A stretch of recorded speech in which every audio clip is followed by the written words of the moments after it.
So, guys, I want to talk about the identity of the devil. And there's some people saying Adam Page, and there's some people saying James Storm. I'm sorry that I paused for a second. There's a lot of Adams in AEW. There's Adam Copeland, there's Adam Page, there's also Adam, Adam, there's Adam Page, Adam Copeland, and a couple of other Adams. So it's all kind of very confusing, and they kind of need to figure that shit out. That's just a side note. But I want to get back to my main point that I think, like, if it's Hangman Adam Page, I do think that maybe you can kind of argue that there could be two factions that are behind the devil. You can kind of say that maybe it's the elite as a faction, because I know, they're talking, because you see, like, the Young Bucks are turning heel, and Adam Page doesn't really have a direction. So the three of them can turn heel, and actually they can probably be like, you know what, we want to actually run AEW. And actually, a lot of people are actually saying that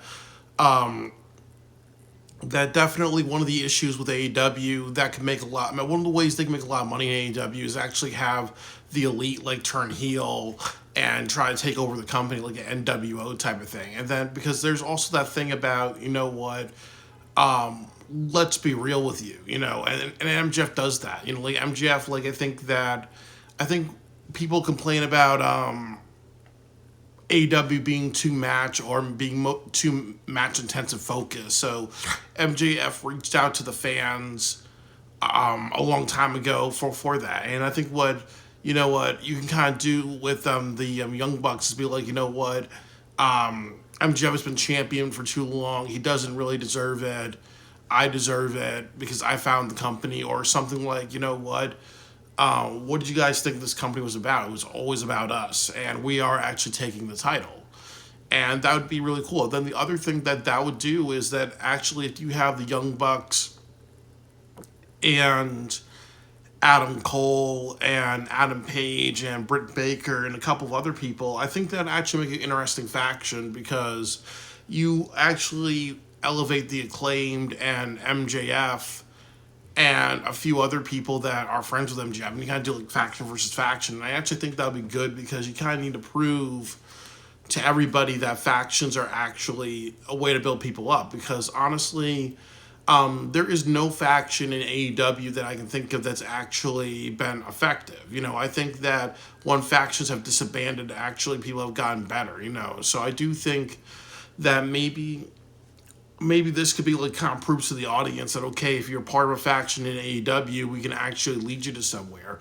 And then I think the other thing that I would kind of say is that obviously if they do a faction, it would have to be like maybe like a year or year and a half maximum. And it also has to kind of be like, okay, well, if the max is going to be 18 months, but if it's not effective, it should be like 3 or 4 months or 6 months. You don't do the main event mafia or the aces and eights things where, it's almost like, well, this idea is not working, but let's kind of accentuate that.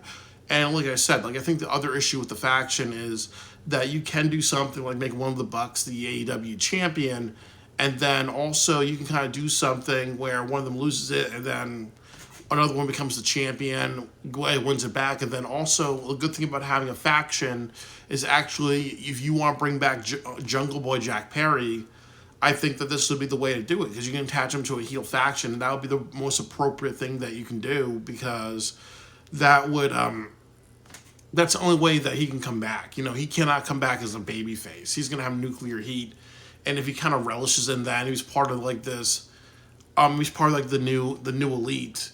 I would call it like it would be like Britt Baker, Adam Cole, Adam Page, the Young Bucks, maybe Roderick Strong and the Kingdom, and maybe a few other people who complain on Twitter. I think that would actually be a really cool direction for AEW. It would be something different, but it would also kind of, I think, be kind of appropriate, because I think like the Young Bucks can kind of work as a heel, or just we want to take everything. And then also you have Kenny Omega and Chris Jericho, who were heels. So it kind of be interesting if you do like, them, the Young Bucks and versus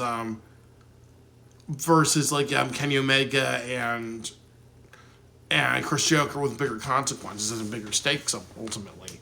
So I think that would be kind of really, really cool if that were to happen. Or the other thing you can kind of do is maybe they have a leader, and the leader actually is MJF. Like MJF could be the devil and the leader of that faction. Because I do think that for the next part of the AEW story with MJF, I think he needs to turn back to heel.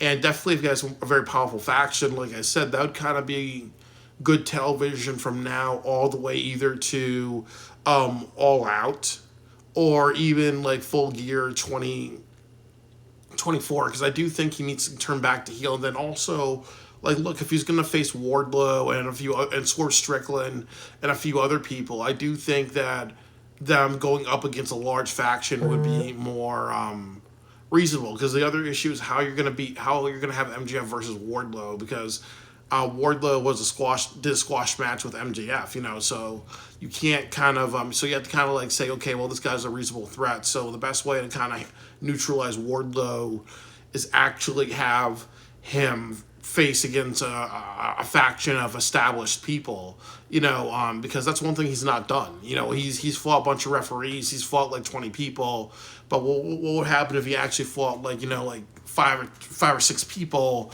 that were actually people who've won titles before, and they're all like jumping on him? It kind of, in wrestling physics, it shows that it's going to be a little bit harder.